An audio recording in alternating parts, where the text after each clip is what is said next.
그 절도자 중에 하나가 알록산이죠. 알록산이 이 반란을 일으키는 거 아니에요.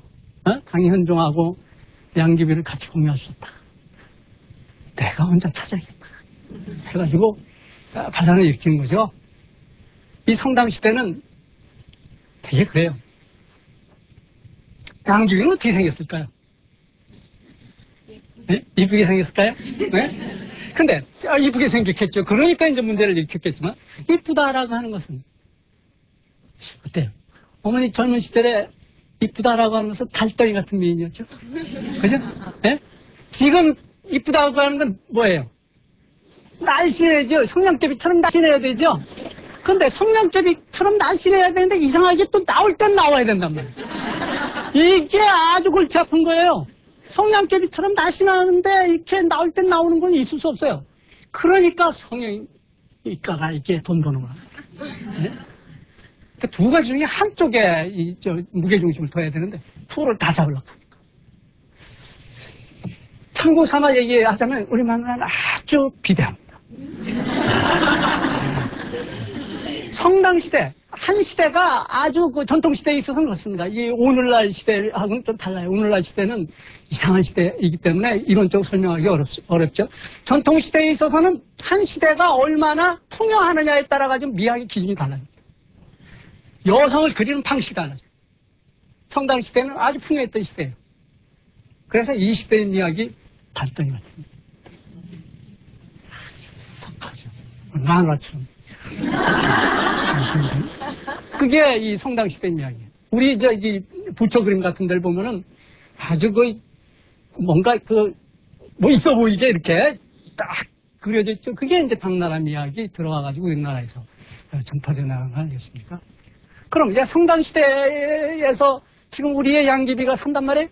그럼 우리의 양귀비는 과연 날씬했을까요? 아닌 것 같아요. 그죠? 그런 거 아닌 것 같아요. 양귀비는 조금 몸집이 있었을 겁니다.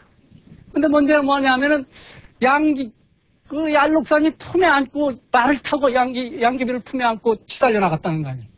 그럼 그 말은 아마 엄청 고생했을 겁니다. 엄청 고생했을 겁니다. 자, 그 성당 시대로 다시 돌아갑시다. 이제 그런 얘기를 오래 하다가 보면은 시간이 넘칠 우려가 있으니까 거기서 그치고.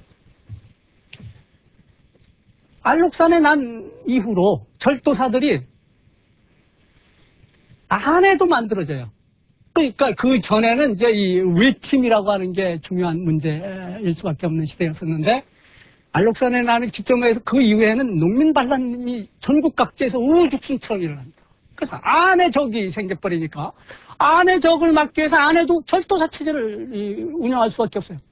그렇다고 보면 어떻게 됩니까? 바로 이런 문제가 생긴단 말이에요. 천자의 권력이 포위돼버려요. 천자는 먹고 살 방법이 없어요. 도대체 먹고 살려고 한다면 땅덩어리가 있어가지고 여기서 조세권을 쥐고 세금들을 걷어들여야 되는데 세금은 전부 절도사들한테 들어간단 말이에요. 어떻게 먹고 살아요?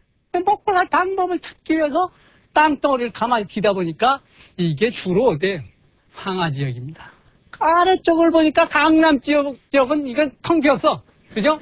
그래서 당나라에서 집중적으로 강남 지방에 개발에 눈을 돌리게 됩니다. 이들을 강남 지방을 개발해내서 당나라 말기에 이르면은 강남 지방에서 생산된 농산물이 이 화북지방, 이 황하 유역까지 유입되는 그런 현상이 나타납니다. 그만큼 이제 경제력이 여기에서 크게 이제 신장되는 것이다. 이렇게 말할 수가 있죠. 그런데 이들은 절도사 체제에 의해서 운영되는 거 아니에요, 그죠?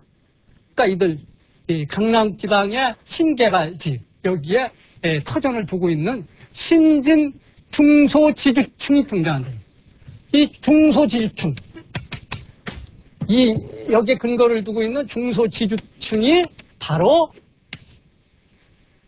신진사대입니다. 이들은 당나라 시대의 어떤 권력의 기본 양상으로부터 자유로워요. 당나라 시대는 불교 시대예요. 불교가 생활을 좌우했어요. 유학은 뭐예요? 관리를 뽑는 거예요. 지식인의 교양이었죠. 생활을 이끌어가는 힘은 갖고 있지 못했습니다. 생활은 불교가 이끌어갔단 말이에요. 그래서 이 불교의 후원자들이 누구예요? 당나라 시대 귀족 계급들이. 이 귀족 계급들이 이 사람들하고는 다를 수밖에 없잖아요. 이 사람들은 새로 등장한 세력들이니까 당나라 시대의 일반적 문법에 의해서 차오를 필요가 없어요. 새로운 계층이 등장하고 있어요. 그리고 이 위에서는 어떤 일이 벌어지고 있느냐면, 자, 밖에 적들이 아주 강했다고 그랬죠. 그러니까 절도사 체제가 이게 문제가 되는 거 아니에요? 밖에 적들이 강하는데 당나라가 누구에 의해서 망해요? 북방이 민족의 침입에 의해서 망해버린다.